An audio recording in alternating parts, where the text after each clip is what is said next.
at all yesterday. Later on today, President Trump, of course, has great job security. He never.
somebody more stand by the spot.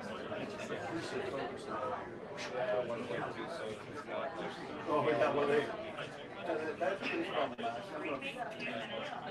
2-minute run, that was a 2-minute.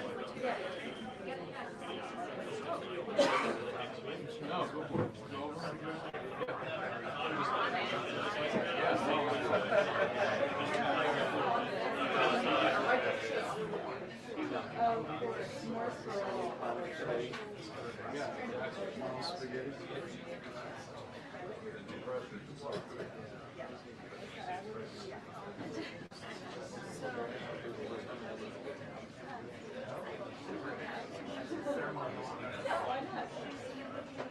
Good to see you. Welcome. Welcome back. Yeah, welcome back. It took me 7 years to get a seat.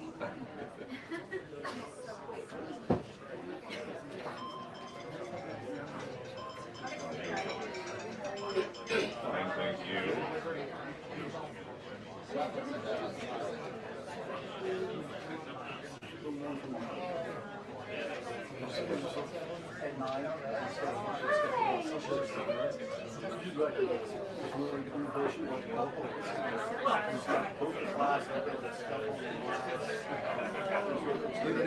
Bring your fire, my friend. Bring your fire.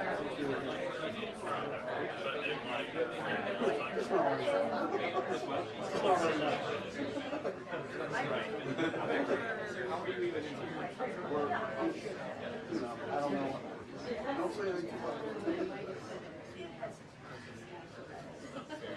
I think this is.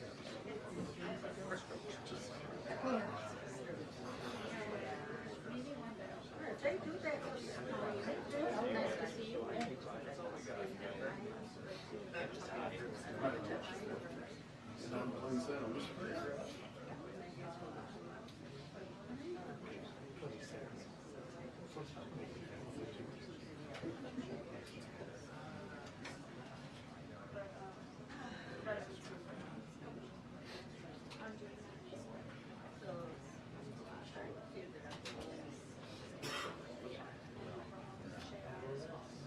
can see the edge of the door when it starts to open. Phil will hear they'll say something.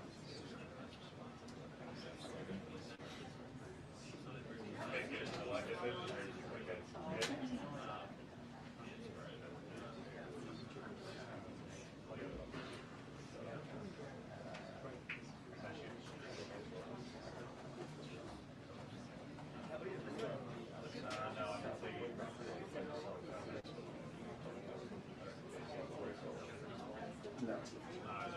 No.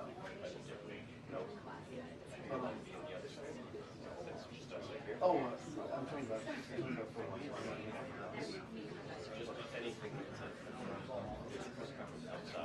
I don't know. You can get one.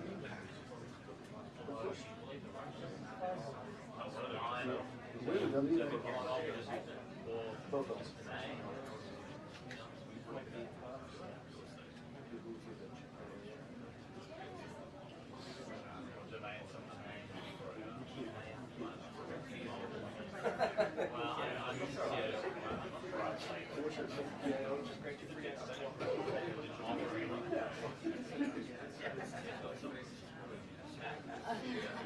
Text me something. I'll meet you there. Show you where we can go.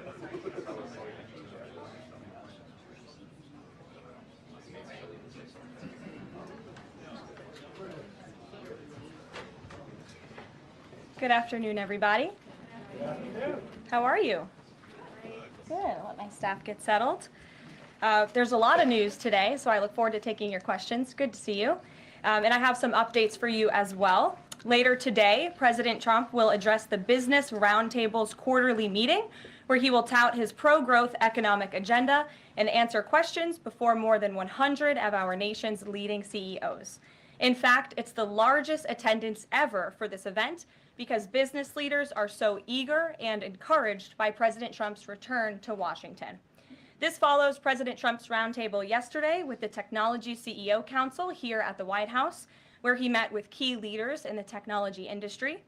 And last night, President Trump also held an official swearing-in ceremony in the Oval Office for Sean Curran, who is now the 28th Director of the United States Secret Service. Sean demonstrated unbelievable bravery under gunfire in Butler, Pennsylvania this past July when an assassin tried to kill President Trump. As someone who got to know Sean personally throughout the campaign last year, I can say unequivocally that there is nobody better suited for this important role. And following the confirmation of Labor Secretary Lori Chavez DeRomer last night, the Senate has now confirmed 21 of President Trump's well-qualified cabinet-level nominees, far outpacing the previous administration. And looking ahead, tomorrow, the president will welcome the Taoiseach Micheál Martin of Ireland for the annual White House Shamrock ceremony. And Thursday, President Trump will welcome the NATO Secretary General for a working meeting and lunch. On the economy, February's jobs report was good news for America, particularly our manufacturing sector. The manufacturing sector gained 10,000 new jobs in just 1 month under President Trump. This rebound was led by the automobile sector, where we saw 9,000 new auto jobs created already.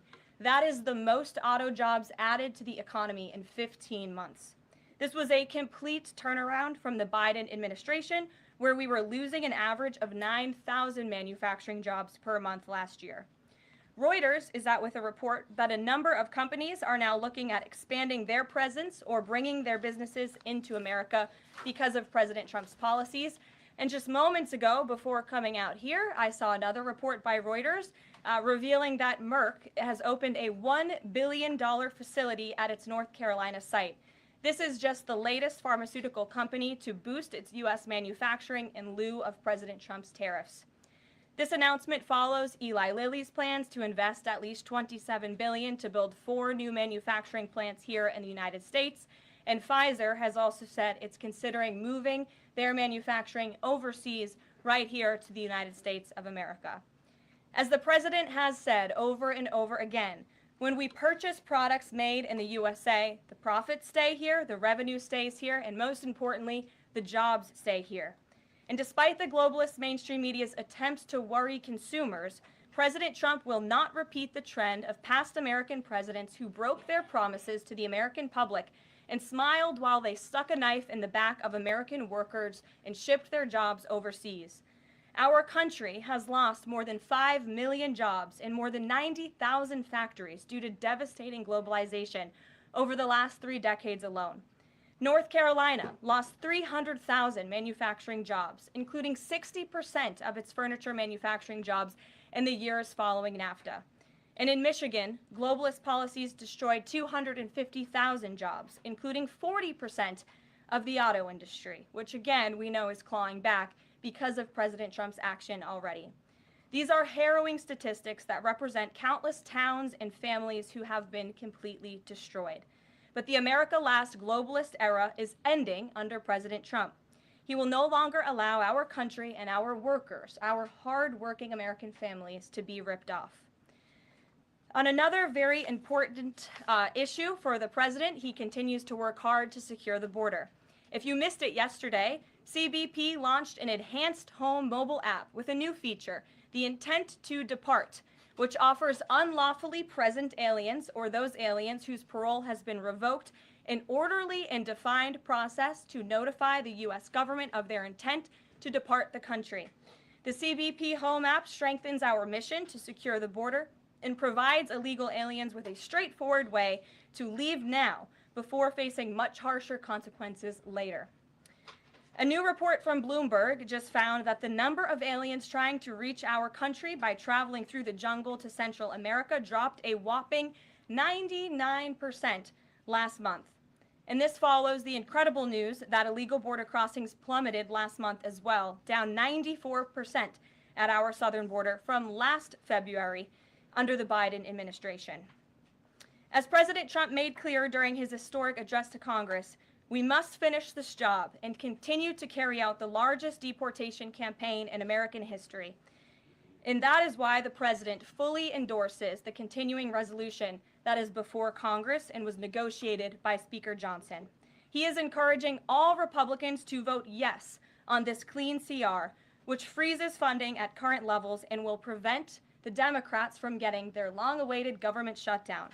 Voting against this CR will hurt the American people and kill the incredible momentum that President Trump has built over the past 51 days.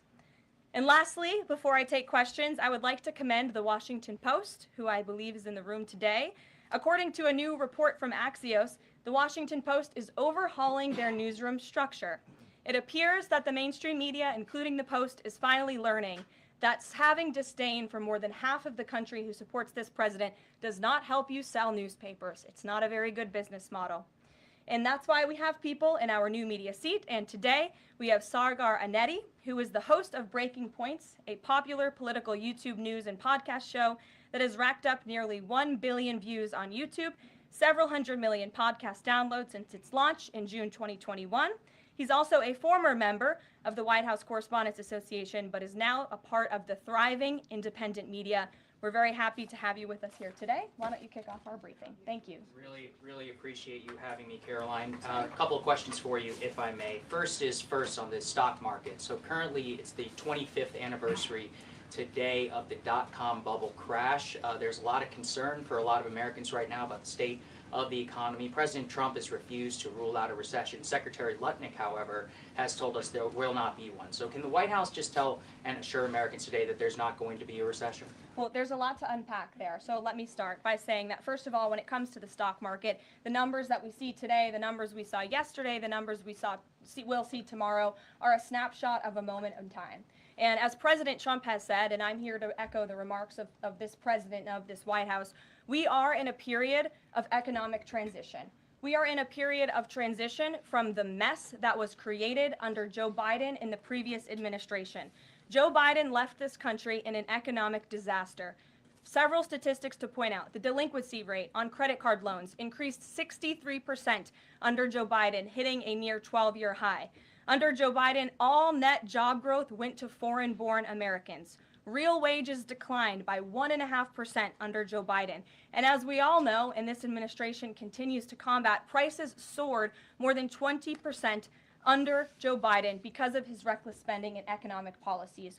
So we are in a period of transition from that economic nightmare under a president who had no idea what he was doing, never held a private sector job in his life, into a golden age of American manufacturing under a businessman and a deal maker in chief in President Donald J. Trump, who is implementing the formula that we know works. Look at President Trump's results in his first term. If people are looking for certainty, they should look at the record of this president. That's why the American people re-elected him back to this office.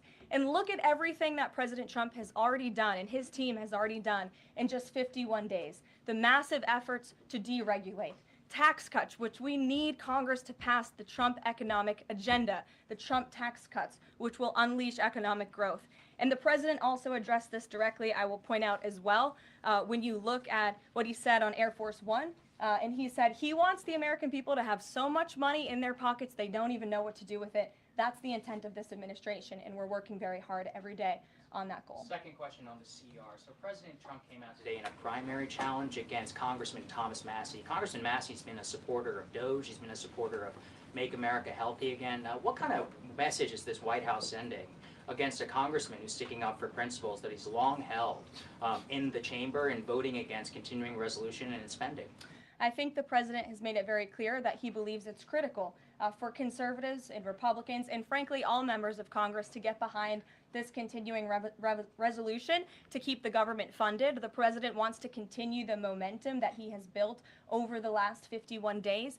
In order to keep the government funded, we got to keep moving with these deportations, and he believes that everybody needs to get on board with this bill. He's been active in this process. He's been making calls to get this over the finish line, and we're urging every Republican, and Democrats too, to do what's right for the American public to prevent a government shutdown. Just the last question here on Mahmoud Khalil. Does the administration believe that it needs to charge a green card holder with a crime to be eligible for deportation?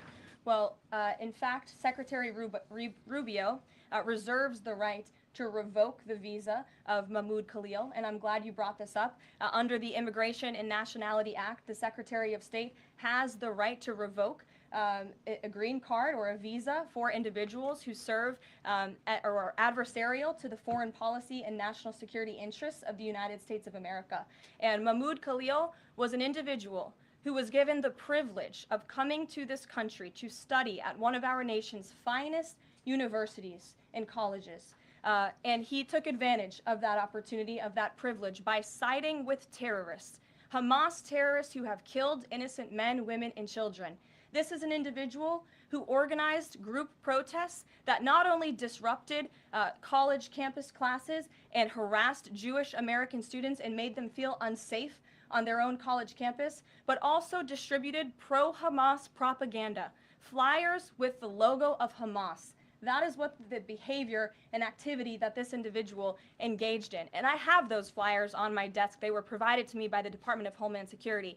I thought about bringing them into this briefing room to share with all of you, but I didn't think it was worth the dignity of this room to bring that pro-Hamas propaganda. But that's what this individual distributed on the campus of Columbia University. And this administration is not going to tolerate individuals having the privilege of studying in our country and then siding with pro-terrorist organizations that have killed Americans. We have a zero-tolerance policy for siding with terrorists, period. Peter Ducey. Thank you, Caroline. So you said that the Dow dropping and dropping and dropping is a period of transition. You're sure nobody here at the White House shorted the Dow? No, I don't think so. Okay. But is there any concern here that it's going to be harder to ask certain federal workers to retire if they look at their retirement accounts and they're getting robbed every day? Well, I'm glad you brought up workers, because that's exactly who President Trump is looking out for with his America First trade policy and his America First economic agenda. And if you look at, there's great indication to be optimistic about where the economy stands. And the American people, investors, CEOs, small business owners, but most importantly, workers, should bet on President Trump, because his tariff policies, what he envisions is reciprocity, fair trade practices where American workers are put first and are no longer ripped off by foreign countries all over this world. President Trump says he's going to buy a Tesla today. Did he buy it? And when is the last time he drove a car? That's a very good question. I have heard the president remark that he misses being able to drive, that luxury of driving his own vehicle, although the beast is nice. But he is going to be viewing a Tesla that is making its way to the White House complex now, I can confirm. Perhaps the press pool today will have an opportunity to witness this very exciting moment later this afternoon. But a Tesla is on its way here now, and we'll see if the president likes it when he checks it out. So they're bringing him a Tesla to look at, and if he likes it, he's just going to buy it. You know, he's definitely going to buy one, but he'll take a look at it when it gets here later this Full afternoon. retail? Yes, full market price. Kelly. Can we talk about Canada? What is the status of President Trump having a conversation with Mark Carney? We have seen the president use the term governor to refer to Justin Trudeau. Will that moniker also go to Mr. Carney going forward? And is the decision to increase the tariffs, is that based on a specific economic metric that he looked at? Is it impulse? How would you describe his reaction to candidates? The president has not yet spoken to Mr. Carney, not since I checked, which was just moments ago. But certainly his phone is always open to leaders who wish to speak with him. As for the tariffs, the president made his position on this quite clear with the statement that he put out. And it was a retaliatory statement due to the escalation of rhetoric that we've seen out of Ontario, Canada. The president saw the premier, Doug Ford, make an egregious and insulting comment threatening to shut down electricity for the American people, for hardworking American families. He made that threat. The president saw that and has an obligation and a responsibility to respond accordingly and represent the interests of the American people. So he has made the decision to add a 25% tariff. So now steel and aluminum tariffs will come into effect tomorrow at the rate of 50%. And our steel and aluminum industries have actually applauded these tariffs because, again, they know it's going to grow their industry here. It's going to allow them to export more steel that is made right here in the United States with American workers. Egregious and insulting are your words here, but that's what many Canadian leaders have said about the actions President Trump has taken toward Canada. And what do you think the timeline is for speaking to Mr. Carney? Because normally a sitting president speaks to a close ally very quickly when there's new leadership.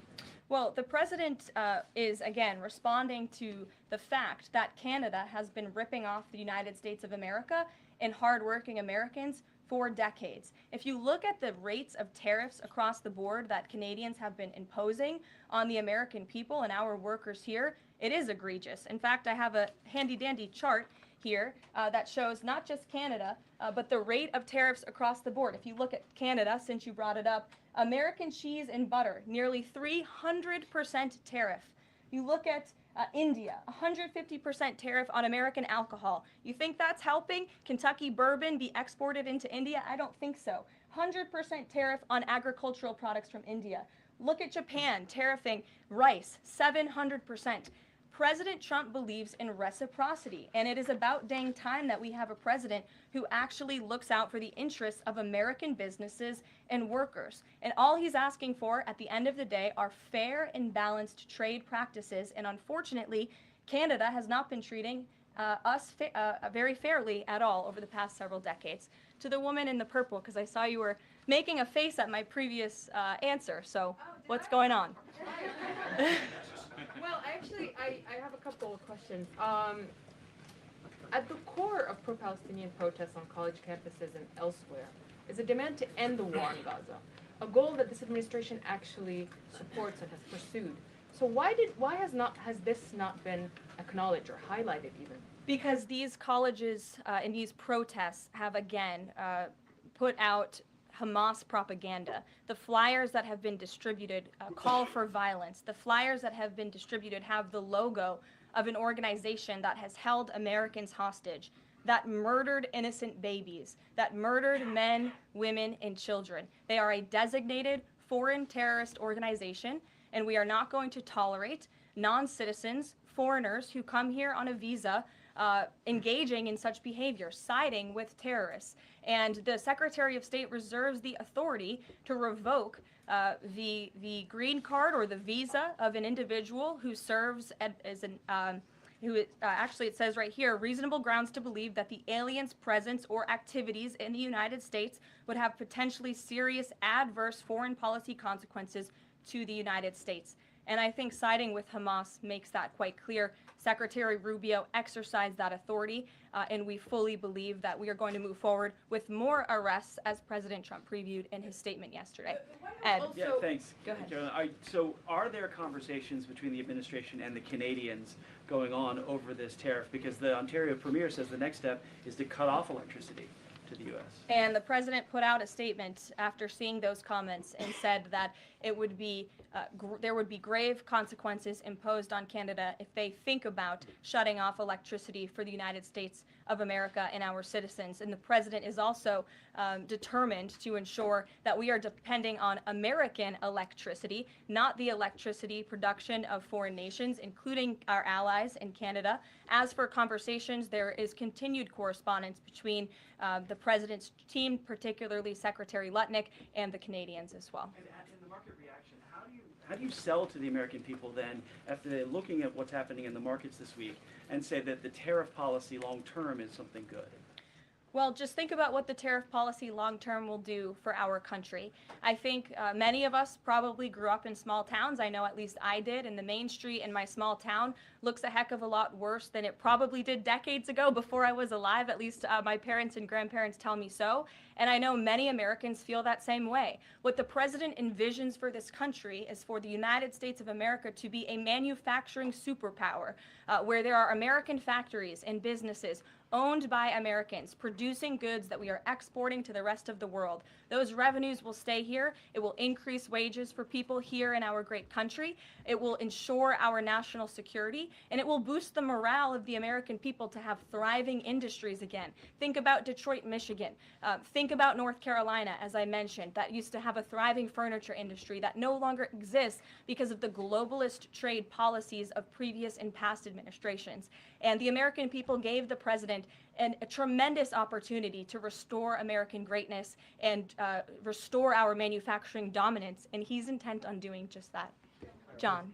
Thanks, Caroline. Caroline, two questions for you. First, on the CR, you put up on the screen the president's message to Republicans to support this continuing resolution. Is there outreach to Democrats? Because what we've seen since the beginning of the fiscal year is that in order to get a continuing resolution, you need bipartisan support and you need compromise. Well, right now, we are focused on House Republicans and on the House, because that's the first step, as you know, John. And so the president has engaged in correspondence with House Republicans, whipping votes and getting them to a yes, which I understand has been pretty successful this morning thus far. And so, again, the president is encouraging Republicans especially, but again, as I said, all members of Congress to vote to continue funding this government so we can continue the business of the American people, which elected President Trump to do. And then on financial markets, we've seen this decline yesterday. We see it today as well.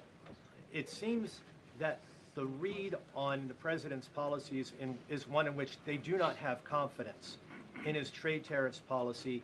They do not have confidence in what the president said to Fox News over the weekend, that he didn't rule out the idea of a recession. What is your read in terms of the decline that we've seen over the last week and a half in financial markets? Well, I think there's actually a lot of reason to be confident, and many people do feel confident. Just look at the nearly $2 trillion in private investment that this president has secured. Look at the comments made by the CEO of Apple, one of the biggest companies in this world, who said that he is bullish on the future of American innovation under the leadership of President Trump.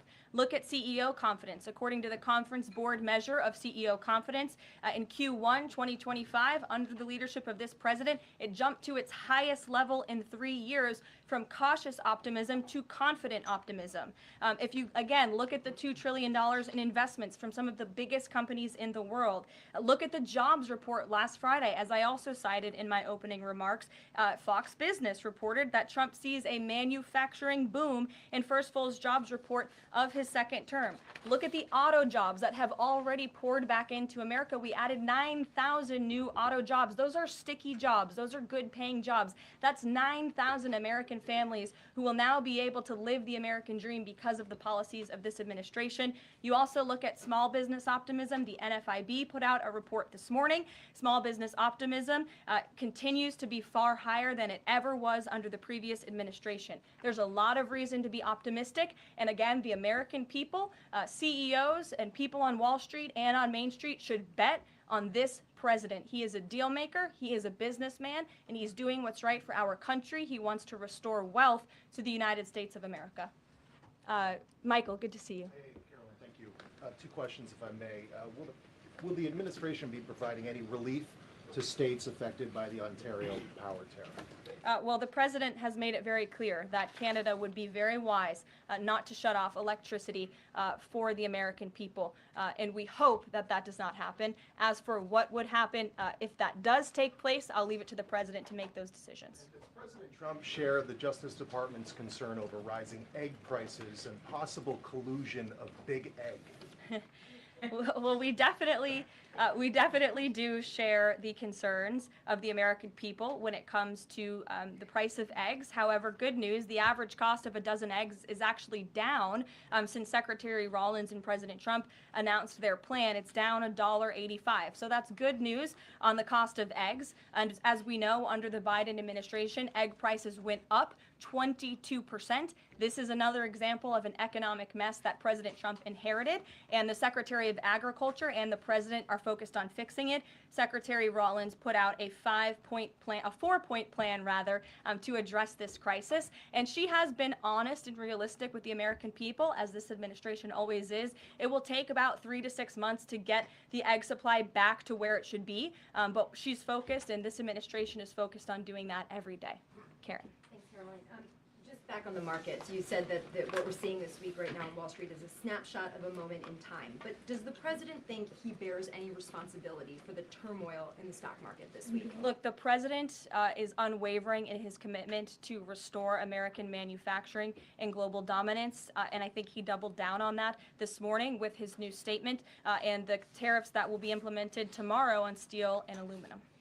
And he has said recently he's not looking at the market, he said you can't really watch the stock market, but all of the gains since election day have been erased in the S&P 500. At what point, how far do stocks have to fall before the president considers it a factor and changes course? Again, as I just said, the president will look out for Wall Street and for Main Street, just like he did in his first term. And people on Wall Street and Main Street should bet on this president. He's doing what's right for this country.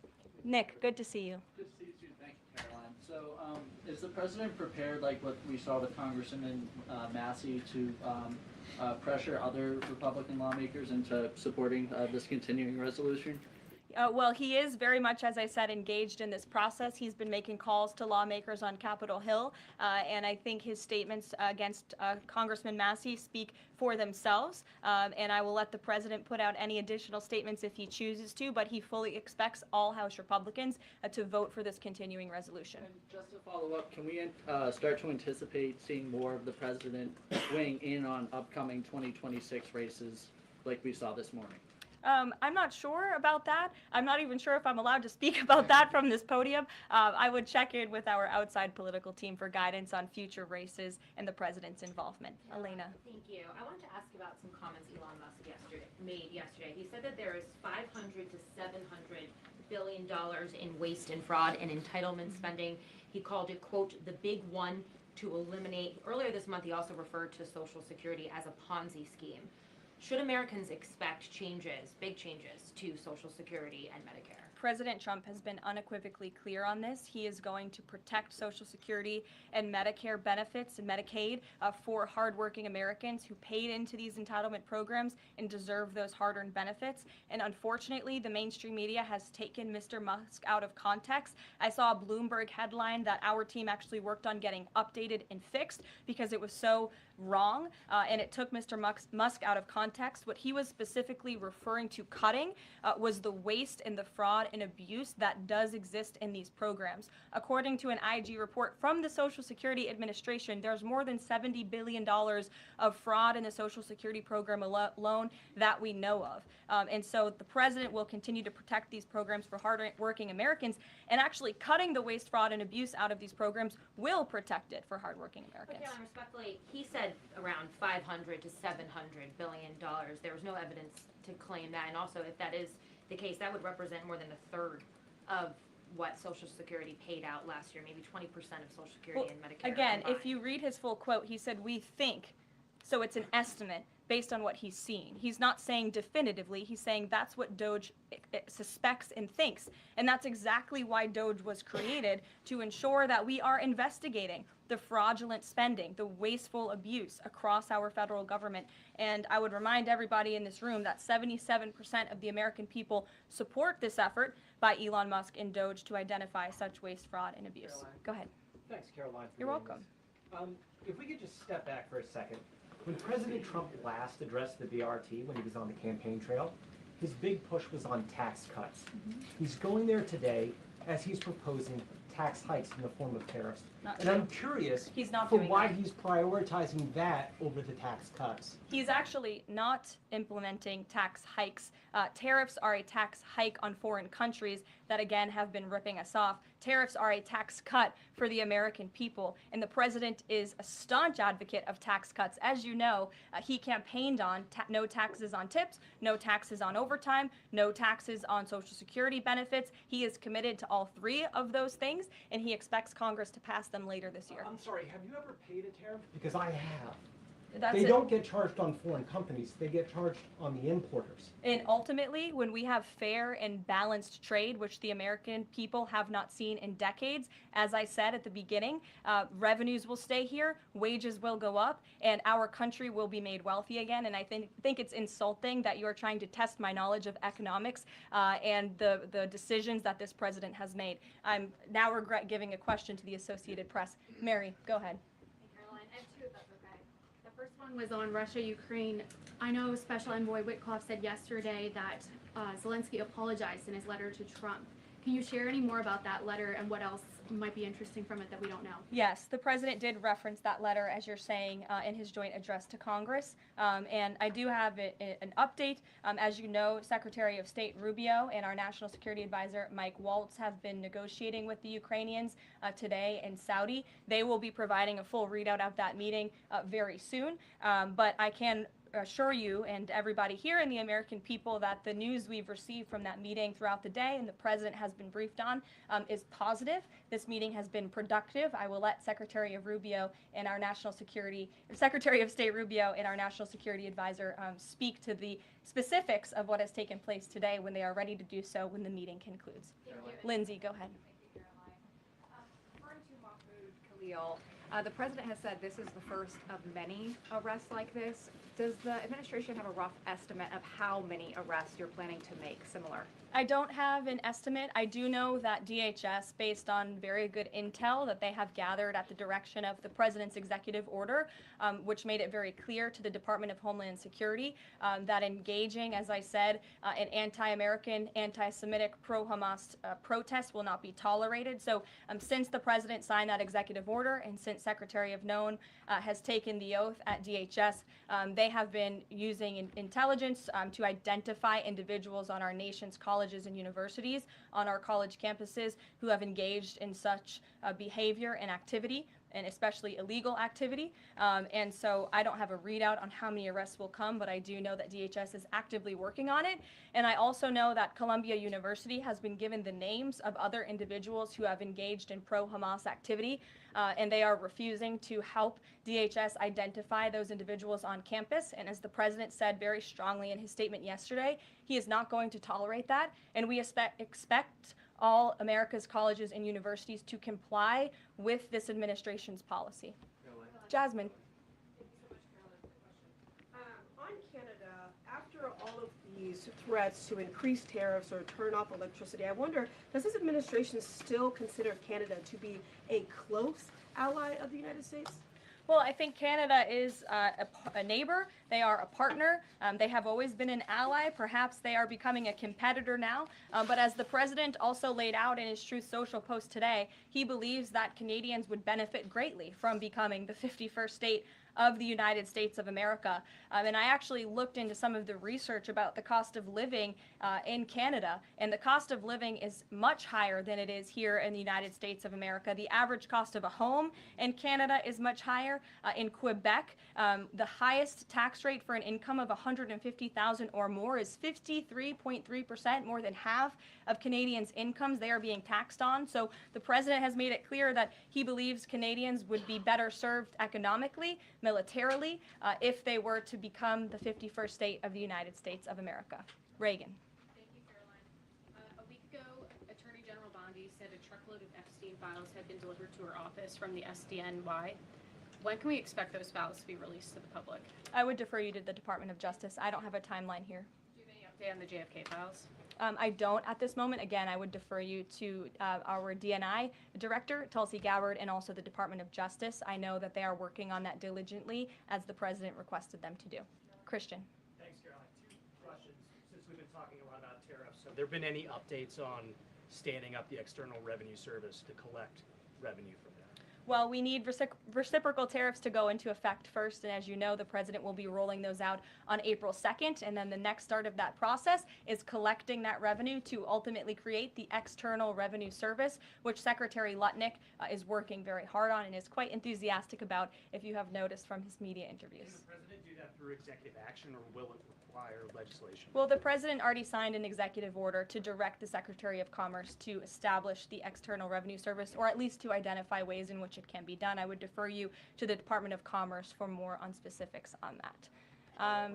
Sure, in the back. Thank you very much, Caroline. I have a few questions on South Korea and North Korea. First question, as you know, South Korean President Yoon has been released from illegal detention. What is the reaction of the United States as an ally? Is there a possibility of a summit with President Trump when President Yoon returns? Second question on North Korea. North Korea launched the several ballistic missiles into the West Coast yesterday. What is the White House's reaction on this? Sure. Yes, I'll start with your question on North Korea. We condemn these actions and we call on North Korea to stop their unlawful and destabilizing actions. As for South Korea, the U.S. and Republic of Korea's alliance is ironclad, and the Trump administration remains in close contact with our South Korean counterparts as we work together to promote a free and open Indo-Pacific. Sure. You didn't answer that release of South Korean president from jail. I don't have anything on that, but I can certainly check in with the National Security Council and get back to you. Sure, good to see you. Secretary, many are concerned about the validity of President Biden's official actions and also his pardons of the possible criminal actions of individuals such as his family members and Liz Cheney, as information's emerging that many of his official actions were auto-signed, possibly even the pardons, and without his knowledge or consent. Does the White House have any information available currently that Biden was actually the one that approved and signed those pardons? And second question, will the DOJ investigate whether President Biden's cognitive decline allowed unelected staff to push through radical policy and pardons without his knowing approval? I don't know the answer to that question, but I can check in with our folks here who may know the answer to that question and get back to you. Dasha, go ahead. You did a great job articulating the vision that President Trump has for what his tariffs, he believes his tariffs can do in terms of bringing jobs back to the United States. I asked you last week about how much Americans might need to buckle up for some short-term pain, a conversation that with the President and Treasury Secretary Scott Bessent have had with the people. I'm wondering, how high is the pain threshold for President Trump and for this White House as you watch some of the turbulence in the stock markets, as you field concerns from businesses and potentially see some of those approval ratings drop in the short term? How much is he willing to stomach that, and will he stay committed to his vision for tariffs even as all of this comes up? Well, the president has been working hard every single day to alleviate the pain that was inflicted by the previous administration through massive deregulation, through drill baby drill, as we like to call it, unleashing the might of our energy industry, which we know will ultimately drive down costs for consumers here at home. And again, as I mentioned, the president is intent on signing tax cuts for the American people to put more money back into their pockets, which will ultimately unlock consumer confidence. And again, I'll reiterate the president's words in layman's terms as he does best. The president wants the American people to have so much more money in their pockets, they don't know what to do with it. That's the goal of this administration, through tariffs, through tax cuts, through deregulation, and through unleashing the potential of our energy industry. I have two more quick notes before I wrap up. April 28th, I can confirm that the Philadelphia Eagles will be here at the White House to celebrate their Super Bowl victory. I know there was a lot of fake news about an invitation that wasn't sent or was sent. We want to correct the record. We sent an invitation. They enthusiastically accepted, and you will see them here on April 28th. And lastly, on a sad note, I would like to express our condolences to Fox News and to the entire Fox family who did lose a cameraman, Craig Savage, who passed away at 61 years old recently. A very tragic death, an individual who was a great man and covered this building for many, many years. So the entire press office, the communications office here wants to express our condolences with his family and also with Fox News. And I'll see you guys later. Perhaps you'll see the president in a Tesla later this afternoon. Have a good one. Thank you.